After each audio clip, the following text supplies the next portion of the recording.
Hello everyone, welcome to Physics Mafia. Today we are going to discuss problem number 1.47 from Irado-Hitley series. इस question में हमें दे रखा है कि a solid body starts rotating around about a stationary axis with an angular acceleration beta equal to at, जहाँ पर a constant की value है 2 into 10⁻² रेडियन पर second cube. How soon after beginning of rotation will the total acceleration vector an arbitrary point of the body from an angle alpha equal to 60 degree with its velocity vector. यानी कि ये बोल रहा है कि इसका जो कोई भी आर्बिट्री पॉइंट है, कोई भी रैंडम पॉइंट है जो पार्टिकल सर्कल में घूम रहा है, सॉलिड बॉडी सर्कल में रोटेट करना स्टार्ट करती है इस एंगुलर एक्सेलरेशन से. यहाँ पर एक ही वैल्यू, ये कांस्टेंट वैल्यू दे रखी है. तो टाइम के साथ साथ इसकी जो एंगुलर एक्सेलरेशन वो भी वेरी हो रही है, टाइम का फंक्शन है.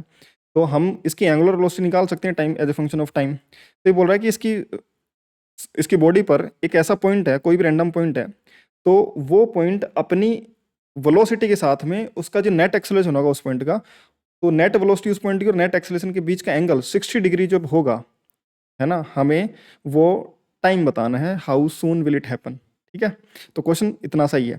हम मान लेते हैं जो हमें जो गिवन इन्फॉर्मेशन है वो है कि एंगुलर एक्सेलरेशन को जनरली हम अल्फा से लिखते हैं, तो यहाँ पे इन्होंने बीटा से लिख रहा है, तो कोई दिक्कत नहीं है, नोटेशन कुछ भी हो सकता है.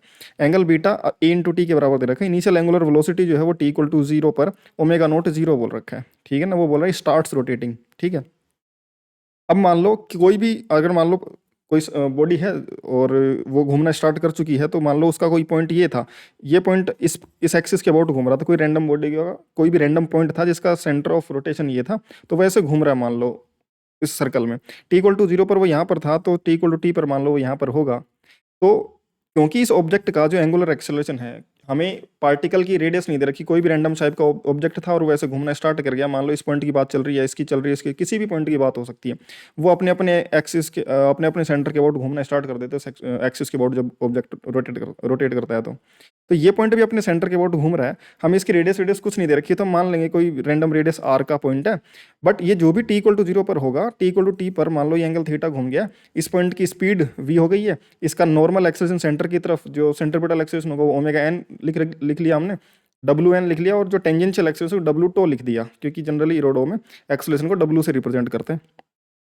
तो ये tangential normal acceleration normal acceleration in दोनों की वजह से बनने वाली है नेट एक्सेलरेशन और ये वेलोसिटी वेक्टर. हमसे पूछा जब नेट एक्सेलरेशन यानी टेंजेंशियल और नॉर्मल का रिजल्टेंट जो नेट एक्सेलरेशन होगा वो वेलोसिटी के साथ में एंगल जो बनाएगा वो 60 डिग्री होना चाहिए. अब वेलोसिटी है टेंजेंशियल एक्सेलरेशन के डायरेक्शन में, है ना, क्योंकि tangential acceleration in the direction of velocity होता है. नेट एक्सेलरेशन वो कंपोनेंट जो वेलोसिटी के लाइन में आता है. तो मैं वेलोसिटी का नेट एक्सेलरेशन से एंगल निकालूं या फिर टेंजेंशियल कंपोनेंट का नेट एक्सेलरेशन से एंगल निकालूं, वो एक ही बात है. तो हम एक्सेलरेशन टेंजेंशियल एक्सेलरेशन का हमें डब्ल्यू के नेट एक्सेलरेशन के साथ में एंगल निकाल लेंगे, क्योंकि वो आसान है. ठीक है, एक्सेलरेशन का एक तो कंपोनेंट होगा टेंजेंशियल एक्सेलरेशन. अब हमें एंगुलर एक्सेलरेशन दे रखा है. अब कोई भी पार्टिकल, कोई भी ऑब्जेक्ट अगर रोटेट करता है तो उसके एंगुलर पैरामीटर सेम होते हैं. सभी पार्टिकल्स का एंगुलर वेलोसिटी सेम होता है, सभी पार्टिकल्स का एंगुलर डिस्प्लेसमेंट सेम होता है. थीटा बोलूँ, ओमेगा बोलूँ, एंगुलर एक्सेलरेशन अल्फा बोलें या फिर यहाँ पर जो बीटा बोल रखा है, तो एंगुलर पैरामीटर सबके सेम है, लेकिन रेडियस बदलने की वजह से linear parameter v equal to omega r बदल जाता है, tangential acceleration alpha into r बदल जाता है, वो आर के साथ बदल जाते हैं लीनियर पैरामीटर्स, लेकिन एंगुलर पैरामीटर सेम रहते हैं. तो एंगुलर पैरामीटर्स में ही चलते हैं कि जो इसकी angular acceleration beta a into T दे रखी है, तो बीटा को एंगुलर एक्सेलरेशन को rate of change of angular velocity D omega by D T लिख सकते हैं.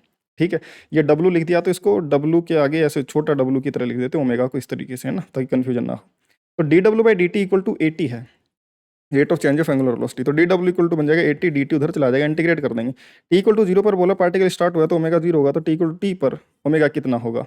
ठीक है, एंगुलर वेलोसिटी वो निकाल लेंगे. ठीक है, तो इसमें लिमिट रख देंगे, डी ओमेगा का इंटीग्रेशन तो ओमेगा बन जाएगा, और ये ए इंटू टी का इंटीग्रेशन टी स्क्वायर बाई 2. ये angular velocity function of time आ गया. किसी भी टाइम पर स्पीड भी निकाला जा सकता है, v equal to r omega. मान लो आर रेडियस में घूम रहा है, ये हमें नहीं पता इसकी रेडियस कितनी है, आर रेडियस में घूम रहा होगा, तो v equal to r omega और ओमेगा की वैल्यू रख देंगे, तो ये इसकी लीनियर स्पीड आ जाएगी. टेंजेंशियल एक्सेलरेशन जो है वो दो तरीके से निकाली जा सकती है, या तो rate of change of speed से भी निकाली जा सकती है, d v by D t से भी निकाली जा सकती है, या फिर अल्फा इंटू आर से भी निकाली जा सकती है. ठीक है, या फिर d v by D t भी किया जा सकता है. Rate of change of speed, इसका डिफरेंशिएशन किया जा सकता है. इसका डिफरेंशिएशन कर ए इंटू आर ऐसे, टी इसका डिफरेंशिएशन 2t, तो 2 से 2 कट जाएगा, ए टी इंटू आर ये बनेगा. या फिर a tangential acceleration angular acceleration into r a equal to alpha r जो रिलेशन होता है सर्कुलर मोशन में टेंजेंशियल एक्सेलेरेशन का, वहाँ से भी कर सकते हैं। आर इंटू टेंजेंशियल एक्सेलेरेशन यानी कि बीटा से रिप्रेजेंट कर रखा है यहाँ पर, और बीटा की वैल्यू ए इंटू टी दे रखी है, तो वो आर ए टी, ये टेंजेंशियल एक्सेलेरेशन है। नॉर्मल एक्सेलेरेशन यानी सेंट्रीपिटल एक्सेलेरेशन को ओमेगा स्क्वायर आर से लिखूँ या फिर वी स्क्वायर बाई आर से लिखूँ, दोनों से लिखा जा सकता है, ठीक है, ओमेगा एंगुलर वेलोसिटी वाला, तो वी स्क्वायर बाई आर से लिखा जा सकता है, या फिर ओमेगा स्क्वायर आर से। तो वी की वैल्यू हमने निकाल ली, या फिर ओमेगा की वैल्यू निकाल के यहाँ पर रख देंगे, या वी की वैल्यू निकाल के यहाँ पर रख देंगे, इसको सोल्व करेंगे तो बन जाएगा ए स्क्वायर आर टी की पावर 4 अपॉन में 4, ये तुम्हारा नॉर्मल एक्सेलेरेशन बन जाएगा। तो नेट एक्सेलेरेशन निकाल लेंगे, है ना, नेट एक्सेलेरेशन टेंजेंशियल और नॉर्मल एक्सेलेरेशन क्योंकि परपेंडिकुलर होते हैं दोनों, उसका रिजल्टेंट आएगा, स्क्वायर करके ऐड करके रूट ले लेंगे, इसका रिजल्टेंट एक्सेलरेशन निकाला जा सकता है, बट हमें निकालना है सिर्फ और सिर्फ एंगल, तो हम उसको रिजल्टेंट एक्सेलरेशन की जरूरत नहीं है, हमें बताया नेट वेलोसिटी और नेट एक्सेलरेशन के बीच का एंगल निकालना है, और ये एंगल अल्फा जो है वो 60 डिग्री होना चाहिए, तो हमें वो टाइम बताना है। तो सबसे पहले कंडीशन लगा देते हैं एंगल के 60 डिग्री होने की, तो टेंजेंशियल एक्सेलरेशन और नेट एक्सेलरेशन के बीच का एंगल अगर ये अल्फा है तो tan alpha perpendicular component upon में बेस लिखा जा सकता है ओमेगा एन अपॉन में ओमेगा टो। तो टेन अल्फा को मैं लिख सकता हूँ ओमेगा एन अपॉन में ओमेगा टो, तो टेन अल्फा बन जाएगा ओमेगा एन की वैल्यू रख देंगे, ओमेगा टो की वैल्यू रख देंगे, और ये बन जाएगा 80 क्यूब बाई 4, और ये जो एंगल अल्फा है ये 60 डिग्री है, तो टेन अल्फा यानी कि टेन 60 डिग्री 80 क्यूब बाई 4 बन जाएगा, ठीक है। यहाँ से टी की वैल्यू निकाल लेंगे, 4 उधर चला जाएगा, ए नीचे आ जाएगा, और ए 4 by A into tan alpha की पावर 1/3, यहाँ पर ए और अल्फा की वैल्यू रख देंगे, इसको सोल्व कर लेंगे तो न्यूमेरिकल ये आंसर निकल के आ जाएगा 7 सेकंड, ठीक है, ये इसका न्यूमेरिकल आंसर होगा। तो आई होप कि सवाल तुम्हें समझ में आ गया होगा, इजी सा सवाल था, कोई बहुत बड़ी चीज़ या फिर बहुत बड़ा कोई डीप कंसेप्ट था नहीं इसमें। बाकी अगर तुम्हें और भी कोई डाउट हो तो अपना टेलीग्राम चैनल और माफियाज डाउट किलर्स ग्रुप, अपना टेलीग्राम डाउट ग्रुप दोनों ज्वाइन कर लेना, दोनों की लिंक डिस्क्रिप्शन में तुम्हें मिल जाएगी, वहाँ पर तुम डायरेक्टली मुझसे अपने डाउट डिस्कस कर सकते हो, और क्लासेस की नोट्स वगैरह ये सब तुम्हें टेलीग्राम चैनल पर मिल जाएंगे, ठीक है। तो भाई ठीक है, मिलते हैं नेक्स्ट वीडियो में, बाय।